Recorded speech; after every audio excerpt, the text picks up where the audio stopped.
করে নিয়েছেন। আলহামদুলিল্লাহ, আমাদের মা বোনেরাও শুনে শুনে সূরাটি মুখস্থ করে ফেলেছেন। এই সূরা ইখলাসের ফজিলত বর্ণনা করতে গিয়ে আল্লাহর রাসূল বলেছেন, এটি পবিত্র কোরআনের 1/3। সুবহানাল্লাহ। তাহলে ভেবে দেখুন এই সূরা ইখলাসের গুরুত্ব এবং ফজিলত কত বেশি। এক সাহাবী এই সূরাটি প্রতি 2 রাকাত নামাজের মধ্যে একবার করে পড়তেন। তো সাহাবারা এটা জানতে পেরে রাসূল সাল্লাল্লাহু আলাইহি সাল্লামের কাছে অভিযোগ দায়ের করলেন এবং আল্লাহর রাসূল ওই সাহাবীকে জিজ্ঞেস করলেন, তুমি কি সত্যি প্রতি রাকাতে এই সূরা পড়তে থাকো?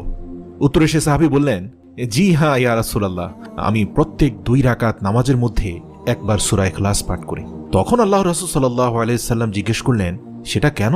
তখন সাহাবী উত্তর দিয়ে বললেন, ইয়া রাসূলুল্লাহ, আমার পড়তে অনেক ভালো লাগে, কারণ এই সূরায় আমার রব্বুল আলামিনের পরিচয় রয়েছে। আমি যত পড়ি তত শান্তি পাই। আল্লাহর রাসূল সাথে সাথে বললেন, এই ব্যক্তি মৃত্যুর পর সরাসরি জান্নাতে যাবে। সুবহানাল্লাহ। হাদিস দ্বারা এই কথাটি প্রমাণিত হয়েছে যে সূরা ইখলাস কত বেশি